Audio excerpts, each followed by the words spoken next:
نبی علیہ السلام کی شہرت ان کے ہاں موجود تھی، اور جب نبی علیہ السلام کی بعثت ہو گئی تو وہ نبی علیہ السلام کو پہچانتے تھے کہ یہ وہی رسول ہے۔ بڑے زبردست انداز میں اللہ نے بیان فرمایا کہ کیسے پہچانتے تھے۔ پہلے تو یہ کہا کہ اس نبی کی بعثت سے پہلے کافروں پر فتح مانگا کرتے تھے، مطلب یہ کہ وہ رسول ہمارے اندر مبعوث ہونے والا ہے، ہم اس رسول پر ایمان لا کر تمہارے خلاف جنگ کریں گے تو ہمیں فتح ملے گی، وہ رسول آنے ہی والا ہے۔ فَلَمَّا جَاءَهُم مَّا عَرَفُوا كَفَرُوا بِهِ، جب ان کے پاس وہ چیز آ گئی جسے وہ پہچانتے تھے تو منکر ہو گئے۔ پہلے کی کیفیت اور تھی اور بعد کی کیفیت اور تھی، پہچان لی، عرفو۔ اور قرآن نے یہ بھی کہا الذین آتیناہم الکتاب، وہ لوگ جن کو ہم نے کتاب دی ہے، یعرفونہ، وہ اس نبی کو پہچانتے، کما یعرفون ابناءہم، اس نبی کو ایسے پہچانتے ہیں جیسے اپنے بیٹوں کو پہچانتے ہیں۔ مطلب یہ تھا جس طرح اپنے بیٹوں کو پہچاننے میں مغالطہ نہیں لگتا، اسی طرح اس نبی کو پہچاننے میں بھی کوئی مغالطہ نہیں۔ کبھی بیٹوں کو پہچاننے میں مغالطہ لگا؟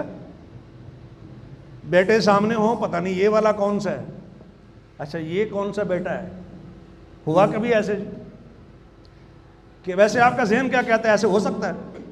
نہیں ہو سکتا نا۔ بیٹوں کو آدمی نہ پہچانے، امپاسبل۔ بلکہ میں ایک اور بات آپ سے عرض کروں، یہ بعض بچے ٹوینز ہوتے ہیں نا، وہ جو جڑواں پیدا ہوتے ہیں ان میں بعض دفعہ بہت زیادہ مماثلت اور مشابہت پائی جاتی ہے۔ جڑواں بہن بھائیوں میں بعض دفعہ دو بہنیں ہوں یا دو بھائی ہوں، خاص کر عام آدمی پہچان ہی نہیں سکتا،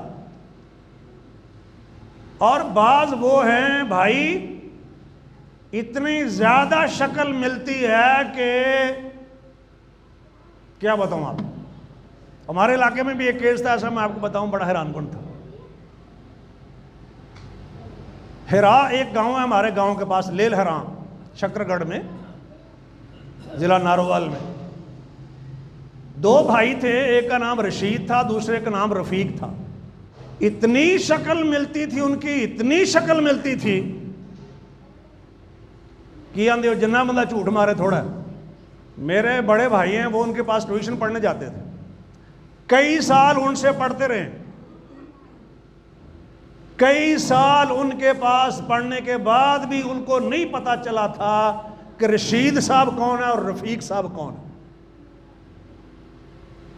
یہ تو میں بھائی کا بتا رہا ہوں آپ کو، میں اپنی بتاؤں آپ کو۔ ان میں سے ایک گورنمنٹ اسلامیہ ہائی اسکول کنجروڑ میں ٹیچر لگ گیا تھا، ہمارا ٹیچر، میں 8ویں کلاس میں تھا۔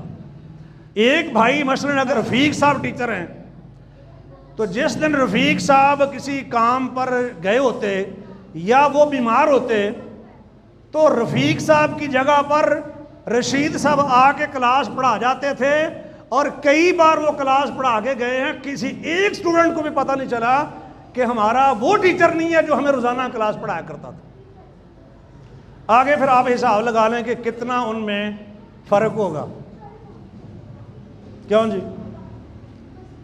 لیکن جس نقطے پر میں آپ کو لانا چاہتا ہوں وہ کیا ہے، آس پاس کے دیہاتوں والوں کو نہیں پتا، شاگردوں کو نہیں پتا، دوست احباب کو بھی مغالطہ لگتا ہے، لیکن میں یقین سے کہتا ہوں کہ اللہ نے پوری دنیا میں جتنے بھی انسان بنائے یا جتنے بھی بنانے ہیں، کوئی ایک انسان بھی دوسرے انسان سے 100% نہیں ملتا۔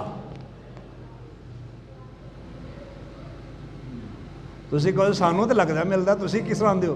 آپ دیکھو نا دو بندے، رشید صاحب تے رفیق صاحب، تسی کن جاندے ہو نہیں ملتے؟ میرے پاس دلیل ہے کہ میں کیوں کہتا ہوں کہ نہیں ملتے۔ میں اس لیے کہتا ہوں کہ وہ جن کے لیے لوگوں کو اتنے بڑے بڑے مغالطے ہو جاتے تھے، اور کئی کئی سال ساتھ رہنے کے باوجود بھی پہچان نہیں پائے شاگرد کہ رشید صاحب کون ہے اور رفیق صاحب کون ہے. ان کے والدین کو مغالطہ نہیں لگتا تھا. اچھا کیوں نہیں مغالطہ لگتا تھا؟ اس لیے نہیں لگتا تھا کہ ان میں فرق تھا. بھائی ان میں فرق تھا تبھی تو مغالطہ نہیں لگتا تھا نا. اگر فرق نہ ہوتا تو انہیں بھی مغالطہ لگتا. پھر قربان جائیں قرآن پاک کی اس تشبیہ کے اوپر کہ یعرفونہ کما یعرفون ابناءہم. اس نبی کو اہل کتاب ایسے پہچانتے ہیں جیسے اپنے بیٹوں کو پہچانتے ہیں.